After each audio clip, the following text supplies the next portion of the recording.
जय हिंद दोस्तों, स्वागत है आपका मेरे यूट्यूब चैनल पर। आशा करता हूँ आप सभी स्वस्थ होंगे।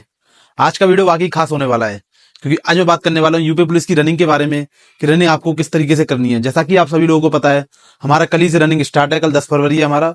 10 फरवरी से जो यूपी पुलिस की रनिंग स्टार्ट होने वाली है। तो उससे पहले जो महत्वपूर्ण ट्रिक्स हो सकती हैं, कुछ महत्वपूर्ण बातें जो आपको ध्यान रखने की जरूरत है, आपको देखने के लिए वीडियो बहुत जरूरी है। आप उन लोगों को शेयर कर दीजिए जिनको इस वीडियो की आवश्यकता है। बाकी यदि आप मेरे चैनल पर नए आए तो मेरे चैनल को सब्सक्राइब कर लीजिए। और ये वीडियो आपके भी काम आ सकता है यदि आपने यूपी पुलिस का फॉर्म नहीं भरा है और आगे अभी इस भर्ती में शामिल होना चाहते हैं, क्योंकि जो आने वाली वैकेंसियां हैं उनमें यदि आप शामिल होना चाहते हैं तो आपके लिए ये वीडियो बहुत महत्वपूर्ण होने वाला है। तो चलिए शुरू करते हैं अपना वीडियो बिना समय गवाए हुए। सबसे पहले मैं यहाँ बात करूंगा एडमिट कार्ड की। आपको पता है एडमिट कार्ड सारे रिलीज कर दिए गए हैं। यदि आपने एडमिट कार्ड अभी तक अपना नहीं डाउनलोड कर पाया है तो आप सिंपली जाके नीचे मेरे टेलीग्राम चैनल को ज्वाइन कर लीजिए। वहां पे आपको लिंक मिल जाएगा जहां से आपको एडमिट कार्ड डाउनलोड करना है। बाकी मैं अपनी सारी अपडेट्स जो है टेलीग्राम चैनल पे अपने देते रहता हूं, तो आप मेरा टेलीग्राम नीचे से लिंक से जाके डिस्क्रिप्शन बॉक्स में जा सकते हैं। तो यहाँ पे सबसे पहले अब मैं यहाँ ट्रैक की बात करता हूँ। तो इस तरीके का 400 मीटर का ट्रैक आपको इस बार देखने के लिए मिलने वाला है। अब सबसे पहला क्वेश्चन यहाँ पे ये आने वाला है कि ट्रैक का जो ट्रैक है वो किसका है, सिंथेटिक है या मड का है। तो मैं ये आपको बात क्लियर कर दूं, अभी तक जो पता चला है इस बार जो ट्रैक रहने वाला है वो सिंथेटिक ट्रैक रहने वाला है। सिंथेटिक ट्रैक से मेरा मतलब है कि जो ट्रैक होता है वो एक तरीके से आप ये समझिए सड़क जैसा होता है, क्योंकि बहुत लोगों को मिट्टी में दौड़ने की आदत होती है। तो यहाँ पे ना जो अभी जो ट्रैक रहने वाला है वो एकदम सड़क जैसा रहने वाला है। यदि आप सड़क पे प्रैक्टिस करते थे स्टार्टिंग से तो आपके लिए बहुत फायदेमंद है। और जो लोग क्या कहते हैं मिट्टी में प्रैक्टिस किए जिन्होंने, उनको थोड़ी कहीं ना कहीं दिक्कत हो सकती है। यदि हम वहां दौड़ने की बात करें, आप जूते पहन के या बिना जूते पहने कैसे भी वहां पे दौड़ सकते हैं, क्योंकि ट्रैक है। वहां पे आपको गिट्टी विट्टी का या कोई भी वैसी चीज का देखने का सामना करने का वहां पे जरूरत नहीं मिलेगी। तो चलिए हम स्टार्ट करते हैं। अब मैं यहाँ पे वीडियो मैंने बेसिकली इसलिए बनाया है कि आप रनिंग किस तरीके से करें वहां पे, जिससे आपका जो सिलेक्शन हो सके। तो सबसे पहले मैं आपको बताता हूँ इस तरीके से लाइनें उसमें होती हैं। हालांकि मैं आपको बता दूं यूपी पुलिस का मेरा भी ये पहला ही एक्सपीरियंस रहेगा। बाकी मैंने इससे पहले अपना दिल्ली पुलिस में रनिंग की थी, तो इससे मुझे पता है कि किस तरीके से जो रनिंग मैंने की थी और मैंने किस तरीके से अपनी सही समय में रनिंग निकाली थी। तो यूपी पुलिस आपको भी पता है, जैसे आपके लिए पहली बार है, मेरे लिए भी जो है ये पहला अटेम्प्ट रहेगा। तो चलिए मैं स्टार्ट करता हूँ अपना वीडियो। यहाँ पे आप देख सकते हैं ये इस तरीके से ट्रैक हमारा रहता है। तो यदि आपको जैसे आप वहां पे बैठेंगे तो आपको इस तरीके से बैठाया जाएगा यहाँ पे, क्योंकि आपको पता है ट्रैक इस तरीके से ये सबसे छोटा होता है, ये इससे बड़ा, ये इससे बड़ा, इससे बड़ा। तो इस गैप को कंप्लीट करने के लिए इस तरीके से वहां पे बैठाया जाता है। ऐसे इस लाइन में बैठाया जाता है। एक लाइन बनी होगी, उस पर आपको खड़ा किया जाएगा। आपको जहां से जो है जैसे ही स्टार्टिंग होगी रनिंग करने की, वहां से आपको स्टार्ट करना पड़ेगा। तो सबसे पहले मैंने यहाँ पे आपको बता दूं कि इसके जो आपको 400 मीटर का जो ट्रैक है इस बार, तो आपको इसके 12 राउंड लगाने हैं। 4800 मीटर की हमारी रनिंग है। जे अगर मैं मेल की बात कर रहा हूँ, मेल के लिए जो है 4800 मीटर की रनिंग है। और यही बात हम फीमेल की करें तो उनके लिए 2400 मीटर होता है। तो उनके लिए केवल 6 राउंड लगाने होंगे। यदि कोई भी फीमेल इसको देख रही है तो मैं उसके लिए बता रहा हूँ, उसको ना 6 राउंड लगाने हैं, ठीक है। यहाँ पे हम बॉयज की बात करें, बॉयज के यहाँ पे 12 राउंड आपको यहाँ पे लगाने हैं। तो सबसे पहले मैं यहाँ पे रनिंग से पहले क्या करें, तो रनिंग से पहले आप अगर कुछ कर सकते हैं तो वो आपके लिए मैं आपको बताऊं, आप ना स्ट्रेचिंग थोड़ी बहुत करते रहें। जैसे आपको सबसे पहले वहां पे जो ग्राउंड में आपकी एंट्री होने वाली है वो 5:30 बजे हो जाएगी। 5:30 बजे आपकी ग्राउंड में एंट्री करा दी जाएगी। बट आपकी एंट्री तुरंत कराने के बाद तो रनिंग नहीं होना है, रनिंग कराने में थोड़ा टाइम लगेगा। तो आपको वहां पे अपना समय भी देना पड़ेगा। उसके बाद ही आपकी दिन लगभग आपको दिन में ही रनिंग देखने के लिए मिलेगी, क्योंकि एंट्री सुबह जल्दी करा दी जाएगी, लेकिन आपको रनिंग जो है थोड़े समय बाद देखने के लिए वहां पे मिलेगी।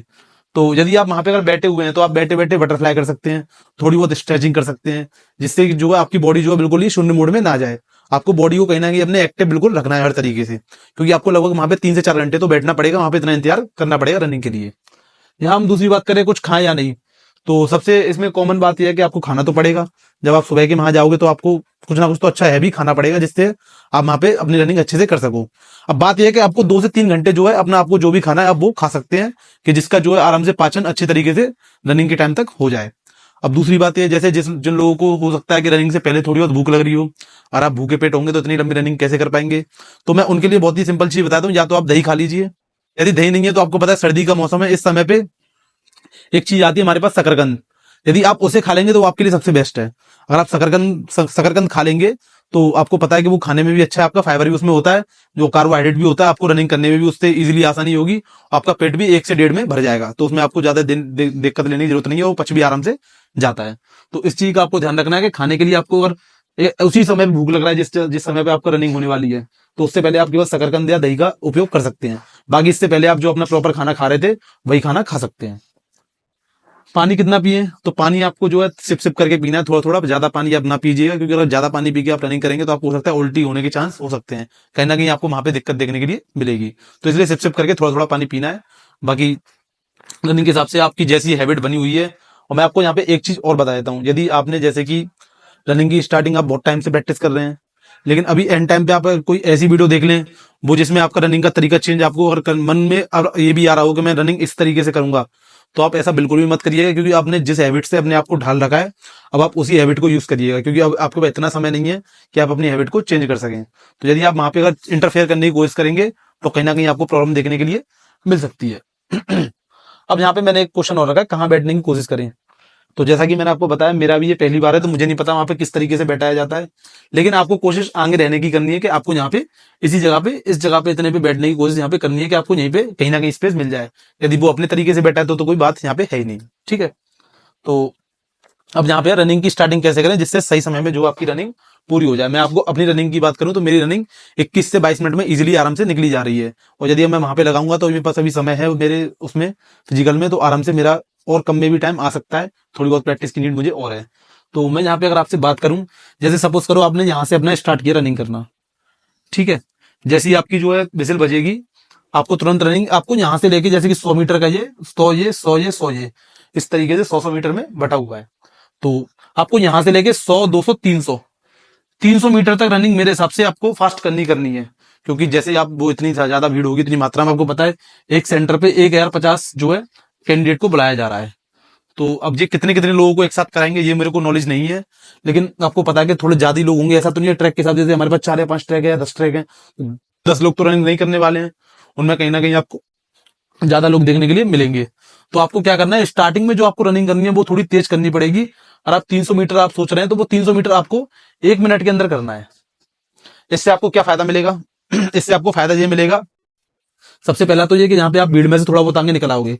यहाँ पे क्या होता है स्टार्टिंग में, जैसे कि अगर आप जैसे भागोगे भीड़ के एक साथ तो धक्का भी लग जाता है इधर से उधर, या धक्का मुक्की लोग कर देते हैं। तो यदि आप वहां पे कहीं भी गिर गए तो आपको कहीं ना कहीं, और आप पीछे रह जाओगे, और यहाँ पे से आप गिर गए तो लोग आपको आपके ऊपर से निकलते हुए चले जाएंगे। तो इस चीज को आप जरा समझ लीजिए कि अगर इस तरीके से आप अगर दौड़ेंगे, आपको अपना संतुलन बना के रखना है, आप किसी भी कंडीशन में आपको वहां पे गिरना नहीं है, और थोड़ा इस तरीके से भागे लोगों से अलग होके थोड़ा तेज, तो यहाँ पे आपको जल्दी लेके आना है। फिर उसके बाद आपको क्या करना है, उसके बाद जिस तरीके से आप दौड़ रहे थे आपको सेम कांस्टेंट स्पीड रखनी है। जैसे कि आपने सोच लिया कि मुझे कांस्टेंट स्पीड से दौड़ना है, यदि आप सोच रहे हैं मैं पहले तेज दौड़ के बाद में कंप्लीट कर लूंगा तो नहीं हो पाएगा। यदि आप सोचे मैं पहले स्टार्टिंग में स्लो दौड़ के बाद में कंप्लीट कर लूंगा तो भी नहीं हो पाएगा। आपको जो रनिंग है कांस्टेंट तरीके से करनी होगी, क्योंकि यदि आप सोचते हैं कि मैं अगर मैं स्लो पहले दौड़ लूं बाद में एकदम, तो आप इतना पीछे चले जाएंगे, आप उस चीज को कवर जब तक नहीं कर पाएंगे समय के साथ। तो इस चीज का आपको ध्यान रखना हो। बाकी आपने अपनी प्रैक्टिस कर रखी है, तो आपने सबके अपने अलग अलग तरीके होते हैं, मैं आपको यहाँ पे केवल अपना एक्सपीरियंस शेयर कर रहा हूँ। तो जहां से जैसे आप अपने जो राउंड लगाएंगे तो करीब आपको 10 राउंड जो अपने जो नॉर्मल स्पीड से सेम स्पीड से करने हैं, थोड़ी अच्छी स्पीड, जिससे जो आपको भी एकदम पीछे आप ना रहें, अपनी भीड़ के साथ साथ चलते रहें। उसके बाद आपके लास्ट के जब जो 2 राउंड बचेंगे तो आपको उन 2 राउंड में 800 मीटर में अपनी जितनी भी जान है पूरी जान उसमें लगा देनी है, जिससे जो है कि आपका सिलेक्शन जल्दी यहाँ पे हो सके, आपको टाइम से समय से पहले। और बाकी आपको यहाँ पे आपको पता है डिजिटल वॉच देखने के लिए मिलेगी, डिजिटल वॉच भी है वहां पे, आप डिजिटल वॉच में टाइम जो है कंटिन्यू देख सकते हैं कि आपके पास कितना समय बचा हुआ है और कितने समय आप कितने चक्कर आपके हो गए, और अपने जो चक्कर आप लगा रहे हैं इनका भी काउंट आपको बिल्कुल ध्यान रखना है कि मैंने कितने कितने चक्कर लगाए। हालांकि वहां पे सबको पता होता है क्योंकि सभी चीजें लिखी जाती है, लेकिन आपको अपने मन में भी रखना है कि मेरे अभी इतने राउंड बचे हुए हैं, आपको उस हिसाब से अपने स्टेमिना को लेके चलना है। ठीक है, तो एक यहाँ पे ये मेन क्वेश्चन यही था, सिंथेटिक और मड वाला, यही मैंने आपको क्लियर कर दिया। और बाकी अब जिनका कल है, अगर आप जिनका जो कल है रनिंग और वो आज मेरी वीडियो को देख रहे हैं, तो आपके लिए भी फायदेमंद हो सकती है। आप कहीं ना कहीं इन चीजों पर थोड़ा ध्यान दें। बाकी आप लोग तैयारी करके आए होंगे, और ये बेसिकली वीडियो उन लोगों के लिए जो एकदम जो नए लोग हैं, जो पहली बार इन सब चीजों को एक्सपीरियंस कर रहे हैं। बाकी जो पहले से तैयारी कर रहे हैं उन सबको ऑलरेडी पता होता है कि मुझे किस तरीके से रनिंग करनी है और किस तरीके से अपना जो है निकालना है, किस तरीके से खान पीन रखना है। तो आशा करता हूँ आपको मेरा वीडियो पसंद आया होगा। मेरे चैनल को सब्सक्राइब करना ना भूले। यदि आपको ऐसी इन्फॉर्मेटिव वीडियोस पसंद आती हैं तो मेरी वीडियो को शेयर जरूर करते रहें। जय हिंद।